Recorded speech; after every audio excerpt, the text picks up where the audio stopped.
พอตอนนี้พอมันก็จะใส่บาทไปดูซีมาถือคนเนาะมือกับมือตักบาทเลยนะครับเอาซีมาตักบาทเนาะเดี๋ยวเรียบร้อยแล้วกันเดี๋ยวไปตักบาทกันเนาะใส่ข้าวน้องแจ่มก็จะใส่พ่อกับแม่กับประตูโดยอันกับประตูมันก็มากเลยเราไปเจอแล้ว เบิ่งพอใส่บาทก็เราไปเนาะ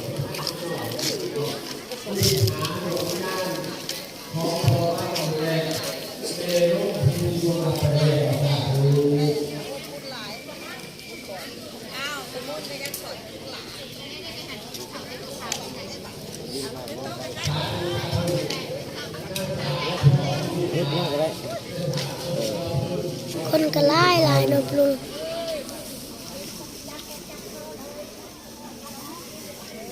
ผู้ไล่สดก็มีเนาะลุงเนาะอยากไปน้ำพอกไปไทย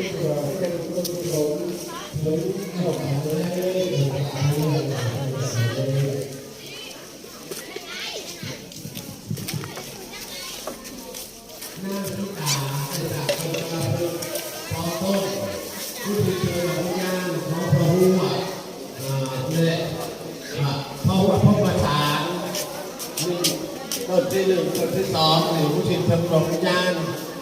ของนักแอดเลยทราบปัญหาผู้ที่ดวงดับไปแล้วสาธุ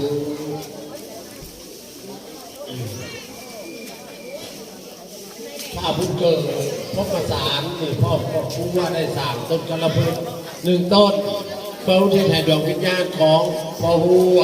พบประสานและต่อกรรมในได้เวทสาธุ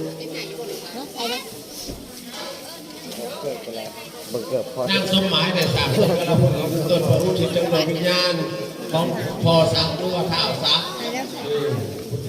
ลงหลับไปเลย กูจะย่างโค้งไม่ต้องพูดกับใครจะอยู่มุมไหนไปแล้วก็นางสำลีได้ต้นให้พ่อหัวและนักแอดและท่าปัญหาขอให้พ่อให้เพิ่มพระพุทธและพระจักรพรรดิทุกวันทุกมีกิจการ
ไทยกันใต้เลยนะไทยไม่ต้องมาให้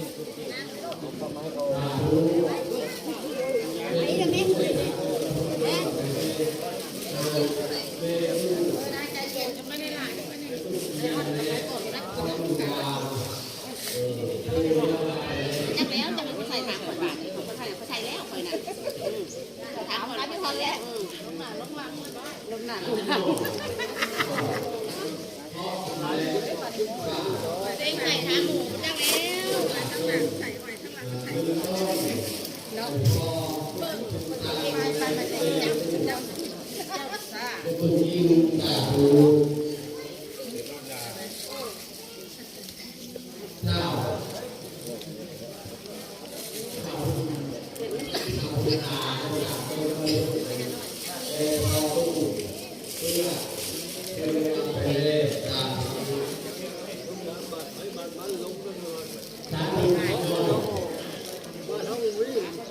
โอเคเราไปกัน ใกล้ชิแล้วนับเป็นเนาะ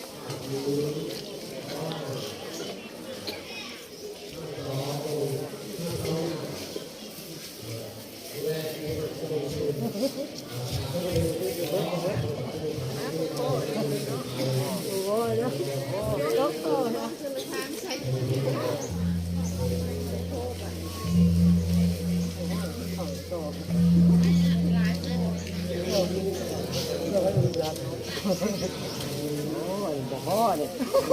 พ่อกระเทือนแล้วสารพัดเล็ดเลย ผู้ใดทำเนี่ยที่ร้านแยกแดงเขาเลยก็ให้เขาป้อมแต่แนมบอกเรื่องนี้คนโทรมาเนี่ยครับนั่นแหละมาแล้ว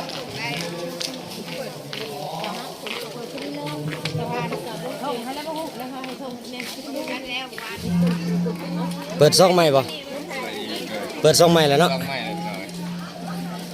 จันสมัยแฟมิลี่ป่ะบ้าไม่ท่านนี้ก็ย่อผ้าขาวไปเลยพี่น้อง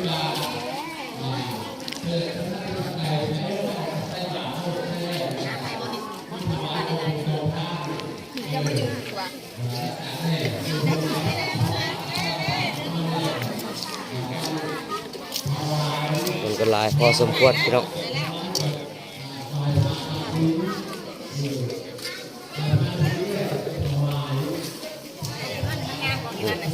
ไปดีพี่น้องสบายดีอยากใส่บาทก็อยากให้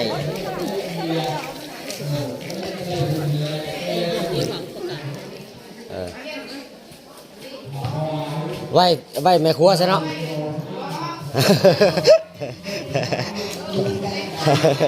ใส่บาทเลยครับแม่เนาะ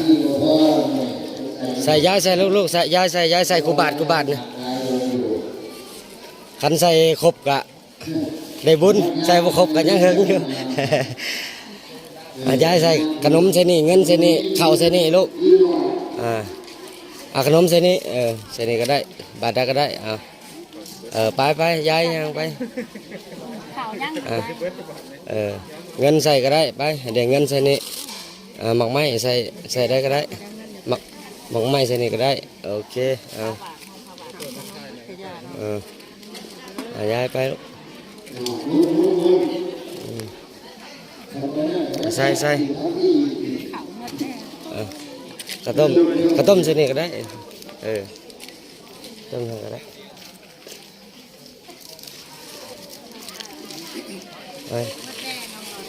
ย้ายไปหมดกะพอ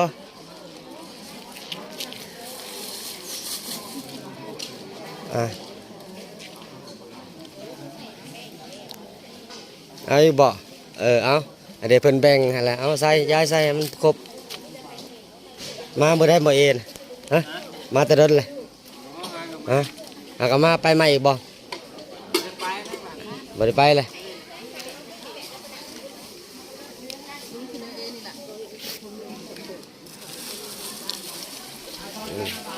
หลังจากใส่บาทแล้วเพิ่นก็สิเก็บบาทแล้วก็สิเฮ็ดเข้าไปในนั่นแหละให้แต่ละองค์เนาะ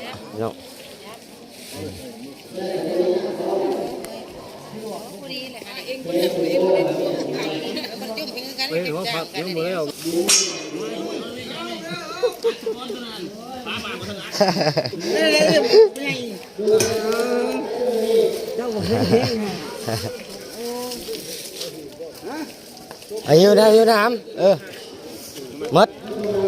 ok ông chào ạแล้วไปทีเรียบร้อยพี่น้องในการใส่บาตรนี่เนาะต่อไปเพิ่นก็สิสันเข่าเลย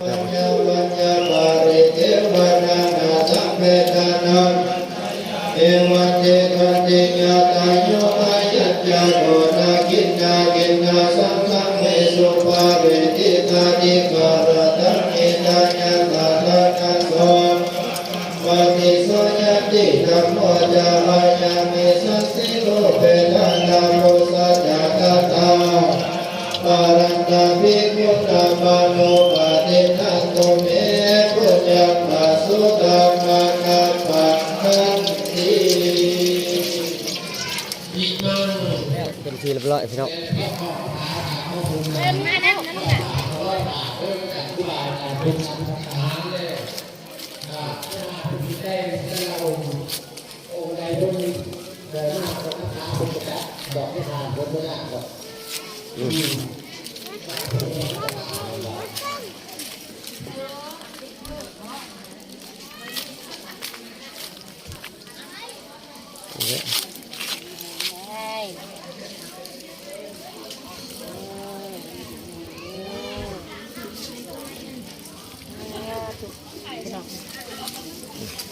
มากินยัดน้ำยัดในนะปูญาตายายอ่ะ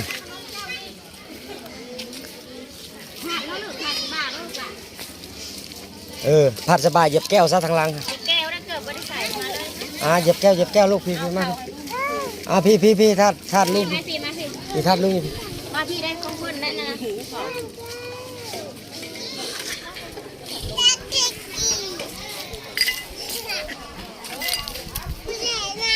บ่แม่น แล้วก็พายแม่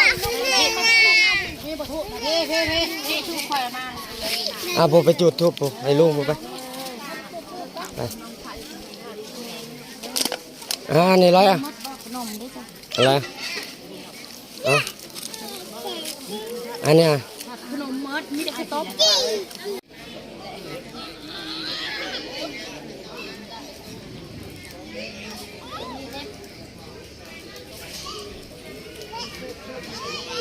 มาไม่ลูกมาไม่ลูก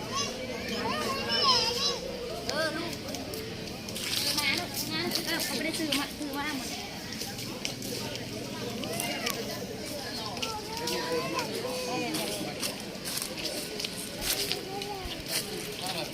เสียบลงแล้วจ้ะ เรียบร้อยมาแล้วออกแบบเลยให้น้องแก้มนะให้ร้านนะก่อนแยกเองเลย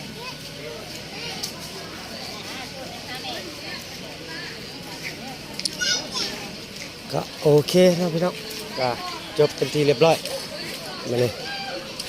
เฉพาะบุญปีนี้เนาะก็คือ4 ปีหน้าผ้าใหม่ไปแหละเนาะหลังจากตักบาตรหยาดพกเป็นทีเรียบร้อยพี่น้องก็จุดธูปจุดเทียนให้ทาดลุงเพิ่นอ้ายผู้เสียไปแหละเนาะพี่น้องเนาะทาดใหญ่เพิ่นลุงพรมเนาะพี่น้องเนาะดูได้ลุงน้องไปเพิ่น เป็นน้องของลุงพันธุ์แหละเนาะเป็นอ้ายของประตูนปลาใหญ่เพิ่นเนาะอยู่ได้เสียไปหลายปีแล้วพี่น้องก็โอเคก็สิเดินทางกลับเมืองเลยพี่น้องไปขยงขยะพี่น้องแถวเดินวัดเดินว่าเนาะเป็นเก็บมั่งเวทีแหละคือสิมดสำเนีเนาะสำหรับบุญปีนี้พี่น้องเลยปีหน้าผ้าใหม่ไปแล้วพบกันใหม่อีกพี่น้องเลย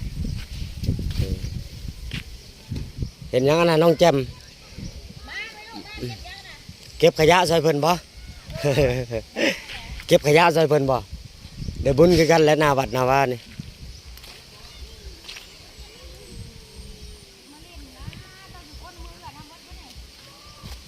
โอเคเนาะพี่น้องสิเดินทางพอพระพุทธศิลป์ครับน้องแจ็คอยู่เพื่อนเนาะพี่น้องตรงนี้เป็นกามั่งโต๊ะมั่งตังมั่งเวทีเนาะพี่น้องโอเคเนาะพี่น้องตอนนี้ก็ฮอดเถียงนาเป็นทีเรียบร้อยแล้วพี่น้องหลังจากลงมาแต่ตักบาตรหยาดน้ำเนาะพี่น้องเนาะตอนนี้ฮอดเถียงให้เถียงนาใบไม้ใบตอกช่วงนี้ก็เขาหกพี่น้องเลยก็คือก็เก็บกวาดทำความสะอาดนั่นแหละมื้อพี่น้องเนาะหลังจากลงมาตวัดว่า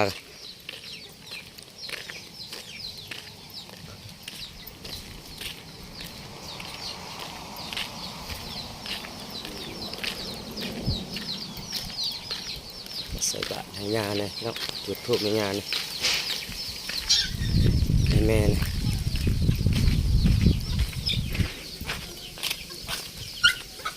พุทธศิลป์อยู่กับน้องแจ็คพี่น้อง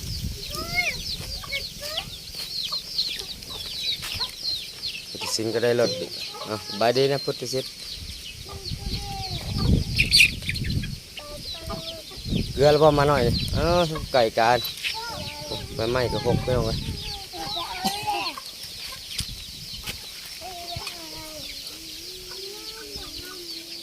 ส่วนลุงผมกับท่านทั้งลงมาพี่น้องนอนอยู่เพื่อนป้าเพื่อนเอ้ยไงลมพัดพี่น้องเอ้ยไม่ต้องปิวมาหกสะแถวบริเวณคือสีอาน้ำมุกอาน้ำไม้แถวนี้แหละพี่น้องเอ้ยโอเคพี่น้องคลิปนี้เขาจบคลิปปิดคลิปเพียงสำนึกพี่น้องขอบคุณทุกไลค์ทุกกำลังใจที่เขามาติดตามชมคลิปแต่ต้นจบโดยที่บอกคำโฆษณาเนาะพี่น้องเนาะลาพี่และน้องไปก่อนสำหรับคลิปนี้พบพรคลิปหน้าพี่น้องอยู่ดีมีแห้งสบายดีมัดสุขุสุขคนพี่น้องอยู่ว่าอยู่ไทยอยู่ลาวต่างประเทศเนาะที่เขามาชมคลิปมืออื่นสำหรับคลิปนี้ลาพี่และน้องไปก่อนสบายดีพี่น้องสบายดีมัดสุขคนพี่น้องสบายดีเด็กๆสบายดีปะลุง ช่วยซอยเพิ่นน้องคนนี้บ่สบายเนี่ยที่ทั่วในว่านั่นนะ ไปดีร้อยไปดี ไปลงไหมลูก ไปดีบายบายบายบาย ไปไปลูกกันไปไปลูกกัน บายบาย ไปดี